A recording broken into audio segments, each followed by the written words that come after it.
In December 1975, the most important camera ever built was assembled in a windowless lab in Rochester, New York. Then it was buried for 30 years.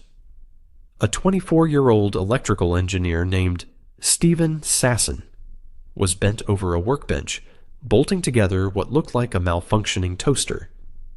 8 pounds, 16 AA batteries, a lens scavenged from a discontinued Super 8 movie camera, a standard cassette tape recorder bolted to the side with metal brackets, 100 by 100 pixels of black and white image data, 23 seconds to record one image to magnetic tape. Sasson's first subject was a lab assistant named Joy Marshall. He raised the contraption, captured the image, and played it back on a black and white television screen. Her face was unrecognizable, static where her cheekbones should be. A bit order error in his playback code had rendered her in midtones the system couldn't read. He fixed the code. He ran it again. He ran. The next image was the first recognizable digital photograph in human history. A few weeks later, Sasson stood in front of a room of Kodak executives in a conference room on the Rochester campus. He called his presentation Filmless Photography. It was, he would later admit, an insensitive choice given the audience. He photographed each executive while lecturing for the 23 seconds it took to record. He moved to the next. When he was finished, he played the images back on a television screen at the front of the room. The reaction, in his own words, "They simply asked me why anybody would want to take a picture this way when there was nothing wrong with conventional photography. Nobody at Kodak was asking me to develop this camera. In fact, nobody even knew that I was developing this camera." He was told to bury it. 37 years later, January 19, 2012. The United States Bankruptcy Court for the Southern District of New York. The Eastman Kodak Company files for Chapter 11, Protection. Assets, $5.1 billion.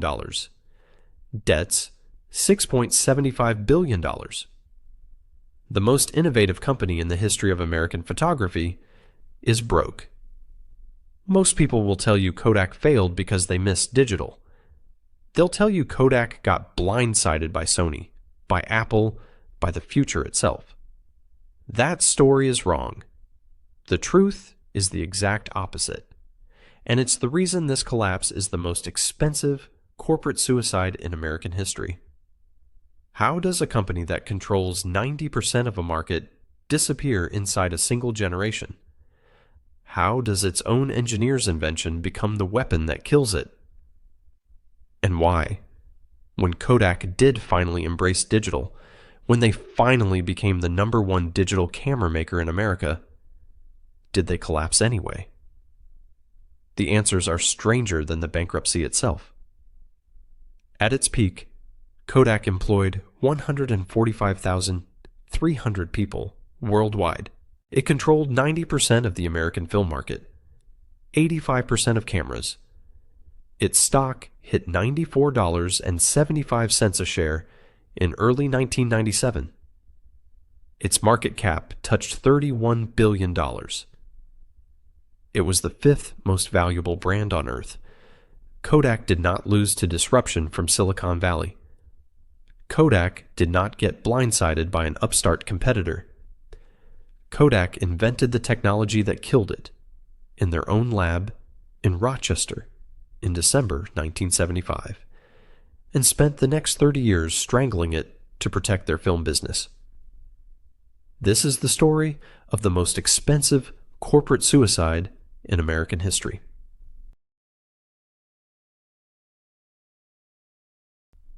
The empire began with a vacation that never happened. Rochester, 1878.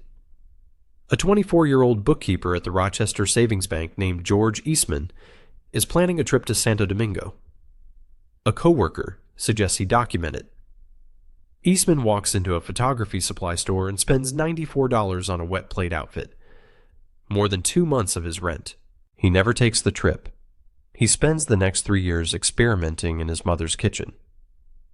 The Eastman Dry Plate Company is formed January 1, 1881. By May 1892, it has been renamed the Eastman Kodak Company. The name was invented from nothing. Eastman and his mother sat at a table with an anagrams letter set, trying combinations. He wanted 3 things: short, easy to pronounce, unlike anything else. In 1888, Kodak launched its first camera. $25, preloaded with a 100 exposure roll. The slogan, coined by Eastman himself: "You press the button, we do the rest." In 1900, Kodak launched the Brownie. $1, a cardboard box covered in leatherette.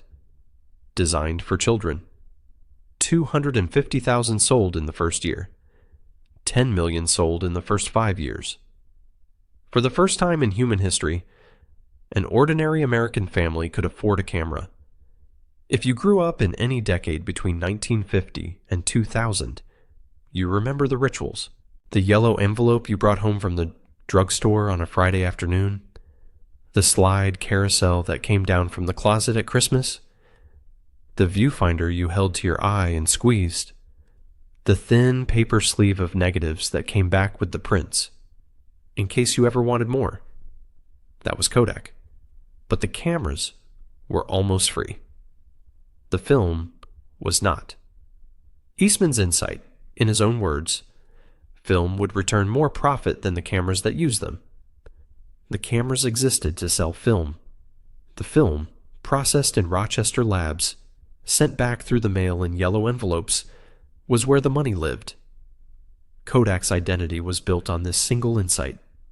They weren't a camera company. They were a film company that gave away cameras to sell film.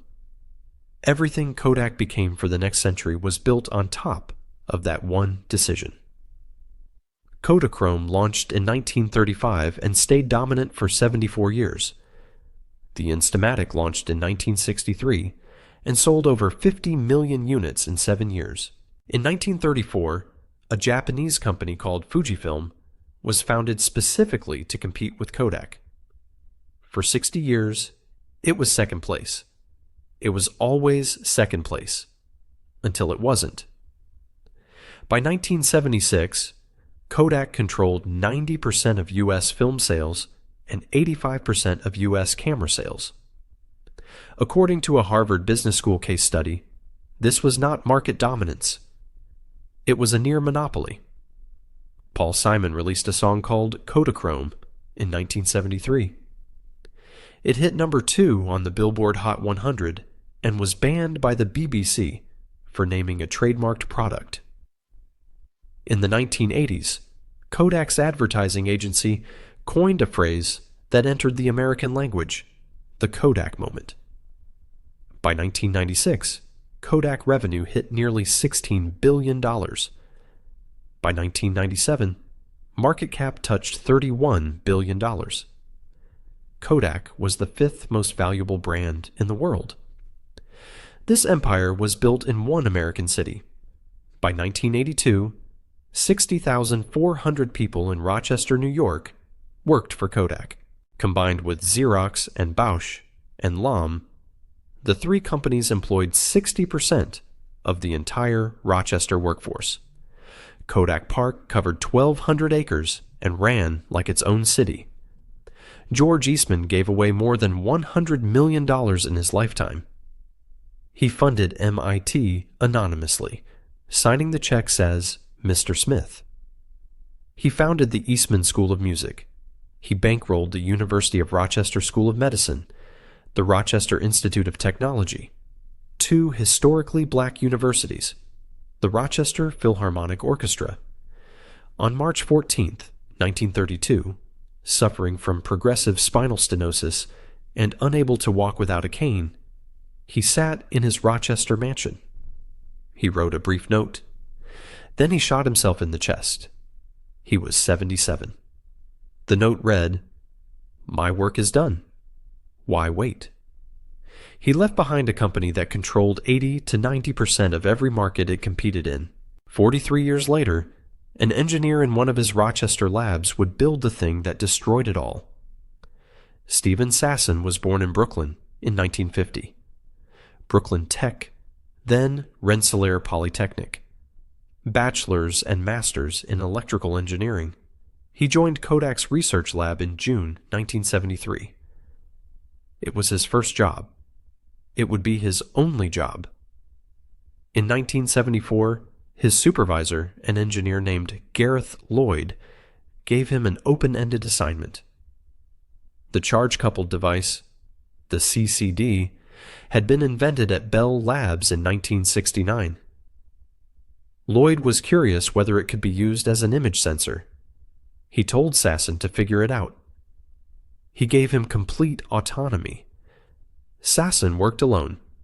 The lab was small. The components came from wherever he could scavenge them. The lens from a discontinued Kodak XL55 movie camera. Batteries from the supply closet. The CCD chip ordered from Fairchild Semiconductor in California. He wrote the analog-to-digital conversion code himself. 18 months later, the prototype was finished. 8 pounds, toaster-sized, 6 hand-soldered circuit boards, 16 AA batteries, a cassette recorder bolted to the frame, 100 by 100 pixels of black and white resolution, 23 seconds to record one image to magnetic tape. When he presented it to management in 1976, the reaction was not anger. It was something worse. In his own words, the reaction I got from Kodak management was one of curiosity and skepticism, as it did not feel like a major invention. There was not a real feeling that we had invented something. The feeling was that this was a very scary look at what could be possible in the future. As the company's entire business model was focused around sensitized goods, proposing that they not use any of that was not popular. According to a 2015 New York Times account, Kodak's marketing department was told they could sell the camera. They wouldn't. It would eat away at film sales. This is the moment. This is the decision. Kodak's executives saw what Sasson was holding, and they chose film. They chose the 90% margins. They chose the present. In 1977, Sasson and Gareth Lloyd filed a patent for the device. Yes, patent 4,131,919, granted in 1978. Title: Electronic Still Camera. Then the irony begins. Kodak invented the digital camera. They patented every component of it by 1978. They licensed those patents to Apple, Canon, Sony, Nikon, and Fuji, and earned billions of dollars in licensing fees that, for 2 decades, propped up the same film business digital cameras were destroying. They were paying their own funeral expenses, in advance, with the money from the murder weapon. In 1986, a Kodak research team built the world's first megapixel sensor, used inside other companies' cameras. In 1989, Sasson and another engineer, Robert Hills, built the first self-contained digital single-lens reflex camera. Kodak declined to commercialize it. In 1991, Kodak finally launched a digital camera of its own. The DCS-100, a modified Nikon F3 body wired to an external storage unit on a strap that hung over the photographer's shoulder. The price, between $20,000 and $30,000 per unit.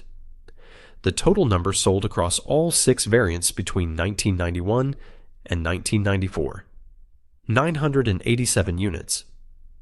Across the same 3 years, Canon, Nikon, Sony, Fuji, and Minolta were quietly developing the digital cameras that would, within a decade, make Kodak's entire empire obsolete.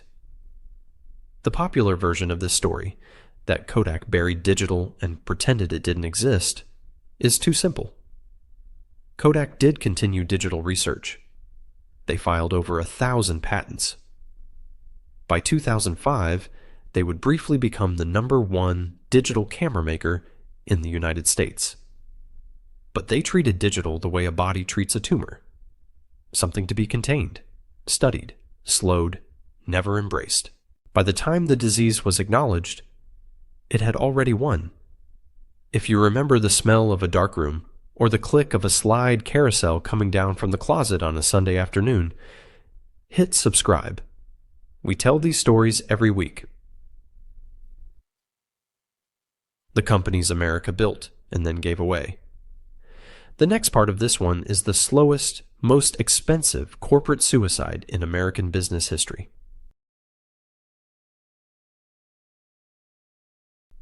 Between 1988 and 2005, 4 men held the CEO's office at Eastman Kodak. Each of them inherited the same problem. Each of them made it worse. In January 1988, Kodak bought a pharmaceutical company called Sterling Drug for $5.1 billion. 6 years later, the company unwound the entire thing at a substantial loss. The company that invented the digital camera in 1975 spent 6 years trying to become Pfizer. Kay Whitmore, the CEO who inherited the wreckage, was fired in 1993. The board, for the first time in Kodak's history, hired an outsider. George Fisher, the chief executive of Motorola, was lured to Rochester in December of that year. Fisher was supposed to be the disruptor, the man who would finally turn the ship. In an interview with the New York Times during his tenure, he described the cultural problem in language nobody at Kodak had ever used out loud. He said the company regarded digital photography as, quote, the enemy, an evil juggernaut that would kill the chemical-based film and paper business that fueled Kodak's sales and profits for decades. The CEO of Kodak said this on the record, about his own company, about his own employees. The outer Kodak, the revenue, the market share, the brand, was still healthy in 1995. The inner Kodak had already chosen its death. Fisher's signature pivot was the Advanced Photo System, a PS film. The flagship product, the Kodak Advantix Preview, was a hybrid camera, digital and film at the same time. The user took a picture. A small screen on the back of the camera showed a low-resolution preview. The user could decide how many prints they wanted. Then they dropped the film off at the lab. Like always, Fisher told reporters Kodak had already invested $500 million in the system, with another $500 million committed. The contemporary critique was instant and devastating. Why buy a digital camera and still pay for film and prints? Sales were a disaster. Kodak wrote off nearly the entire development cost. By 1997, Fisher announced 16,000 layoffs, the largest U.S. corporate job cut of that year. The Advantix is the perfect mid-act tragedy of this story. It proves Kodak knew digital was coming. They saw it. They had the engineers, the patents, the manufacturing scale, the brand recognition. And they spent $1 billion building a digital camera that still required film, because Kodak was in the film business. The Advantix wasn't a strategic mistake. It was a confession. The same year as the Advantix flop, Kodak's stock hit its all-time high, $94.75 per share. The peak came wrapped around the worst pivot in the company's history. Almost nobody on Wall Street noticed. Fisher's successor, Daniel Karp, was a Kodak lifer. He embraced digital harder. In 2001, he acquired an online photo-sharing platform called Ophoto for $58 million. By 2004, Kodak overtook Sony to become the #1 shipper of point-and-shoot digital cameras in the United States. By 2005, they led Canon and Nikon in U.S. digital camera market share. Kodak had won the digital camera war, and the company was bleeding faster than ever. There was a reason for that. We'll come back to it. In September 2003, Karp announced a 4-year, $3 billion transformation into a digital-led company. To fund the pivot, he cut Kodak's quarterly dividend from 90 cents to 25 cents, a 72% reduction. Wall Street panicked. The stock fell 18% in a single day. The company that had paid a steady dividend since 1902 had just told Wall Street it could not afford to anymore. In May 2005, Karp stepped down. His replacement was Antonio Perez, a 25-year veteran of Hewlett-Packard. In 2006, Perez gave an interview where he described the digital camera business in 5 words: a crappy business. He was correct. He was also describing the only growth business his company had left. Perez's strategy was to pivot Kodak away from cameras and into inkjet printers. He would take Kodak head-to-head against his former employer. To fund the pivot, between 2004 and 2007, Kodak laid off 50,000 employees, closed 13 film plants, shuttered 130 photo finishing facilities. Total restructuring cost, $3.4 billion. That number is not a number. It is roughly 126,000 families, mostly in Rochester, mostly in one zip code, who lost the only employer their household had ever known. By 2010, global Kodak headcount had dropped to 18,800, down from 145,300 at the 1988 peak. The same year, Kodak was removed from the S&P 500. It had been on the index for 74 years.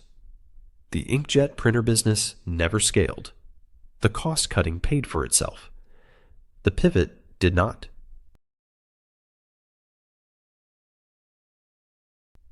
By 2011, Kodak was a company in cardiac arrest. September 30, 2011. Kodak stock closes under $1 a share for the first time in the company's history. Patent licensing fees, which had generated nearly $2 billion between 2008 and 2010, dry up after the United States International Trade Commission rules against Kodak in patent suits against Apple and BlackBerry in July 2012.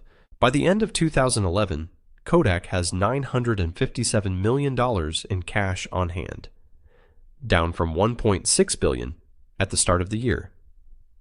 The company is burning roughly $1 million a day. January 19, 2012. Eastman Kodak Company files for Chapter 11 in the Southern District of New York. Case number 12-10202. Assets, $5.1 billion. Debts, $6.75 billion. Citigroup provides $950 million in debtor-in-possession financing. The company that invented the digital camera. The company that put a Brownie in every American kitchen drawer. The company that defined the visual memory of the 20th century. Broke. On February 9, less than a month into bankruptcy, Kodak announces it is exiting the consumer digital camera business. The market it briefly led in 2005. Gone.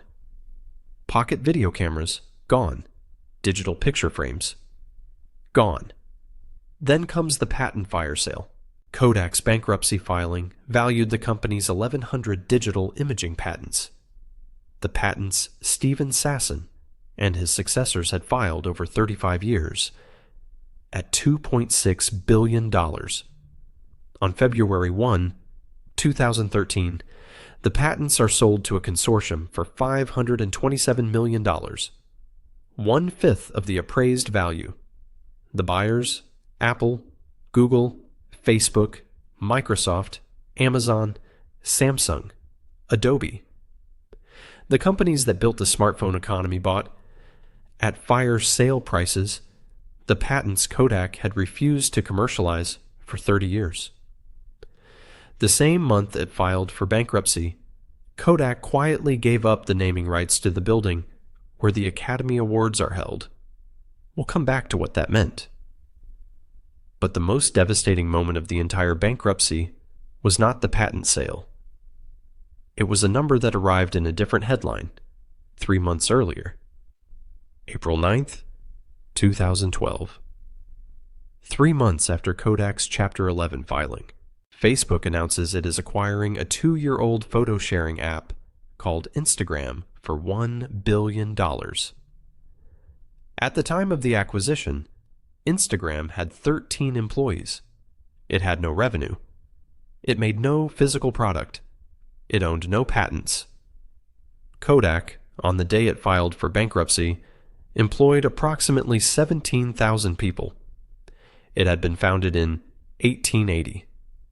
It had invented the digital camera in 1975, the megapixel sensor in 1986, the first self-contained DSLR in 1989, the first commercial DSLR in 1991. It owned over 1,000 patents. 3 months after Kodak filed Chapter 11, a 13-person photo-sharing app with zero revenue was worth more than the entire Eastman Kodak company had been worth on the day it died. The patents Kodak had refused to use for 30 years were quietly being sold to the parent company of the app that had just made them obsolete. And here is the part that almost never gets told. Fuji had been watching all of this from across the Pacific, Kodak's distant second since 1934. Same business, same chemistry, same disruption arriving at the same time. Between 2000 and 2010, while Kodak's revenue fell by nearly half, Fuji's revenue doubled. They had pivoted into cosmetics, into LCD screen materials, into pharmaceuticals. The same diversification Kodak attempted with Sterling Drug and abandoned. Fuji is still alive. They are profitable. They make most of their money now selling materials to industries Kodak never imagined competing in. Same starting position, same threat, opposite ending. There was one more piece of the company to dismember. Kodak's United Kingdom pension plan had 15,000 members and a deficit of £1.9 billion. In April 2013, Kodak transferred its remaining film business, its commercial document scanner division, and its photo kiosk operations to a new United Kingdom-based company called Kodak Alaris. The pension trustees took ownership. Kodak Alaris exists today. It still manufactures and sells photographic film. It is the entity that actually descended from George Eastman's empire. And it is owned, in trust, by the British retirees of a company that no longer exists in the form they retired from. September 3, 2013. Eastman Kodak emerges from bankruptcy. $4.1 billion of debt erased. All previously issued common stock canceled. The company that invented digital photography survived. The Kodak that built modern visual culture did not. Pull back from the corporate story. There is one American city this collapse happened to. Rochester, New York, 1982. 60,400 Kodak employees streamed through the gates of Kodak Park every morning. Combined with Xerox and Bausch and Lom, 3 companies employed 60% of the entire city's workforce. Kodak ran the food bank. Kodak ran the youth orchestra. Kodak ran the United Way Drive. Kodak was the city. Same city. 2026. Roughly 1,600 Kodak employees remain in Rochester. Kodak ranks 16th among the city's largest employers. For the entire 20th century, it was first. A 97% collapse in 40 years. Rochester city population in 1950, 332,000. Today, roughly 210,000. Rochester is now the 4th poorest of the 75 largest American metropolitan areas. The poverty rate inside the city limits exceeds 30%. A generation of factory jobs that paid pensions, paid health insurance, paid for college tuition, simply disappeared. What Eastman built outside the company survived. The University of Rochester, the Eastman School of Music, the Rochester Institute of Technology, Strong Memorial Hospital, the George Eastman Museum, housed in his old mansion, the world's oldest and largest museum of photography. Every major cultural and educational institution in Rochester traces its endowment back, partially or entirely, to a man who shot himself in 1932 and left a note saying his work was done. In Rochester, you can still find men in their 60s and 70s who spent their entire working lives at Kodak. Their fathers worked at Kodak. Their grandfathers worked at Kodak. Their children, in many cases, do not. Out of bankruptcy, Kodak became a smaller, stranger company. They make printing plates for newspapers. They make commercial inkjet presses. They license the Kodak brand to other companies for everything from cameras to luggage to toner cartridges, collecting royalties without manufacturing anything. What followed was a series of attempts to reinvent the company that ranged from embarrassing to legally questionable. In January 2018 at the Consumer Electronics Show in Las Vegas, Kodak announced a cryptocurrency, Kodak Coin. The stock, flat at $3 for years, tripled in 2 days. Within a year, every mention of the project disappeared from Kodak's website. The same trade show, in the same booth, featured a separate Kodak-branded Bitcoin mining scam the SEC shut down within months. Then came the strangest reinvention of all. July 28, 2020. 5 months into a global pandemic. President Donald Trump announces, under the Defense Production Act, a $765 million federal loan to Eastman Kodak to manufacture pharmaceutical ingredients in Rochester and St. Paul, Minnesota. Kodak stock surges from $2 per share to $43.45, a 2,000% increase in days. Within a week, the SEC announces an insider trading investigation. House Democrats announce 4 separate congressional inquiries.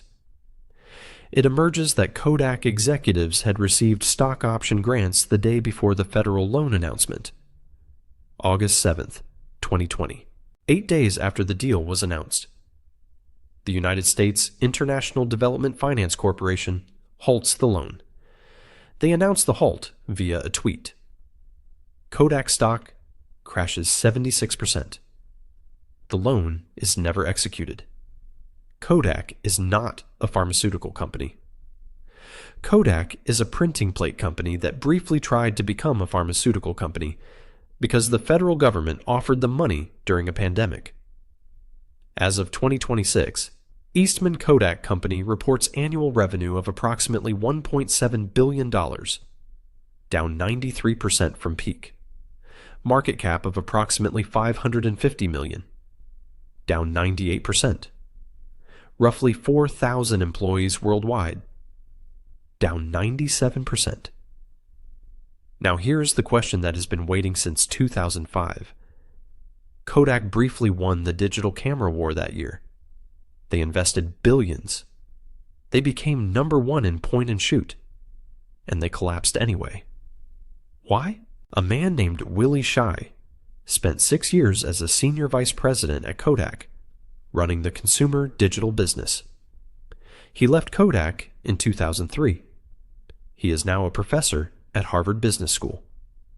In 2016, he wrote the most honest analysis of Kodak's collapse anyone has ever published.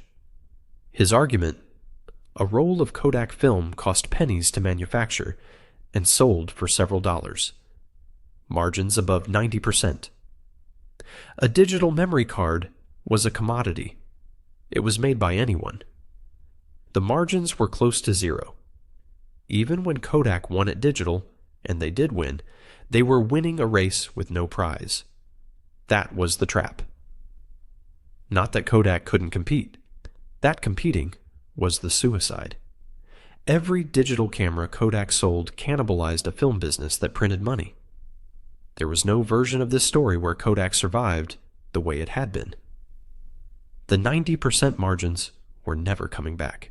The only question was whether Kodak walked away from film on its own terms while it still had the cash to pivot, or whether film walked away from Kodak. Kodak's executives chose the second option, every quarter for 30 years. Fuji chose the first. In the 1980s, Kodak's advertising agency coined a phrase that entered American English: the Kodak moment. A fleeting moment worth preserving. A child blowing out birthday candles. A bride coming down an aisle. A grandparent meeting a baby for the first time. For a generation of Americans, the phrase didn't refer to a product. It referred to memory itself. Kodak hadn't sold film. Kodak had sold the idea that ordinary American life was worth remembering. Today, the phrase is still in American English, but the meaning has flipped. In business schools, at Harvard, at MIT, at Stanford, a Kodak moment now means a company that fails to adapt to disruption. A company that watches its own future arrive and turns away from it. A cautionary tale taught to the next generation of executives. The phrase Kodak coined to mean preserving memory now means failing to see what is coming. The advertising agency could not have written a more devastating reversal if they had tried. That building in Hollywood Kodak gave up the naming rights to. The Oscars are still held there every year. It is now called the Dolby Theater. Most people under 30 don't remember it ever was anything else. Steven Sasson retired from Kodak in 2009, the same year his employer was removed from the S&P 500. In November 2009, President Barack Obama awarded him the National Medal of Technology and Innovation at a White House ceremony. The highest honor the United States government gives a scientist or inventor. In 2011, he was inducted into the National Inventors Hall of Fame. His 1975 prototype, the 8-pound toaster-sized contraption with a cassette recorder bolted to the side, sits in a glass case at the Smithsonian's National Museum of American History in Washington, D.C., a few miles from where the president honored him for inventing the future Kodak refused to build. Kodak did not lose to outside disruption. Kodak lost to itself. They invented the digital camera in their own lab in 1975 and chose film. They built the world's first megapixel sensor in 1986 and chose film. They built the first self-contained DSLR in 1989 and chose film. They watched Canon and Sony and Nikon turn their patents into the cameras that defined the next 30 years. They watched Apple and Google turn their patents into the smartphone in your pocket. They understood. They saw it. Their own engineers handed them the future twice. Their own CEO called digital an evil juggernaut on the record. And every quarter, for 30 straight years, Kodak's executives chose to be a film company. Not a camera company, not a digital company. A film company. They had been one for 125 years. They could not imagine being anything else.